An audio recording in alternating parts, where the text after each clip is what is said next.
وقال لنا اللي حصل جوه بالظبط سبب الحريقه كانت ايه؟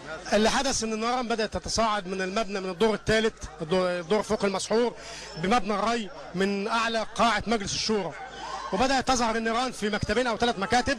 بدانا نستغيث بقوات الاطفاء او باجهزه الاطفاء الموجوده داخل اروقه المجلس، وهي كثيره الا انه لا يوجد من يجيد التعامل معها، فاخذت النيران تمتد. فهو تم الاتصال باداره المطافي، فتوافدت بعض السيارات الا انها لم توجد التعامل مع الحدث، واخذت النيران تمتد شيئا فشيئا حتى التهمت ضلع بكامله من مبنى الري، ثم اخذت تنتقل منه الى الضلع الثاني، ثم الضلع الثالث، ثم الضلع الرابع، حتى سيطرت النيران على 4 اضلاع الدور الثالث بكامله من مبنى الري.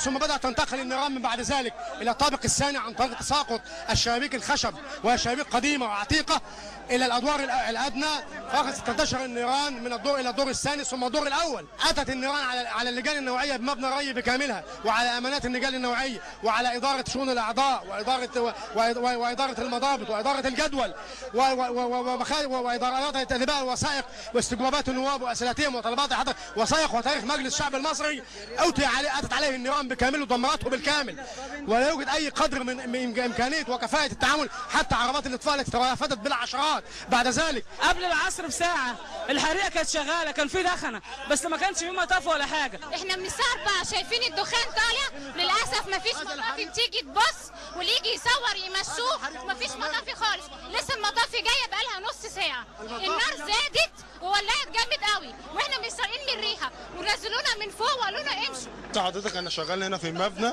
تمام، الساعه 5:30 5:03 بالظبط، هنا في حريقه، هنا في المبنى اللي هو التامينات ده.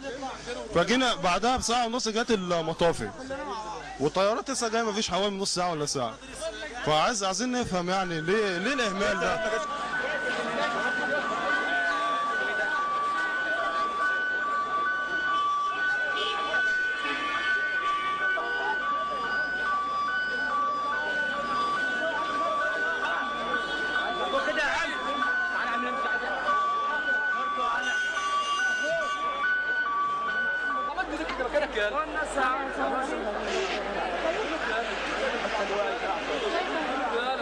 والله يا باشا الواحد واقف بالعافيه.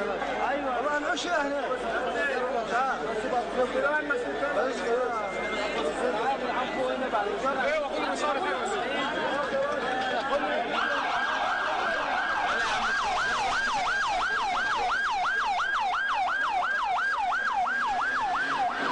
حاضر ولا يديك ولا حاجه في وسط. اتفضل يلا. اتفضل يلا.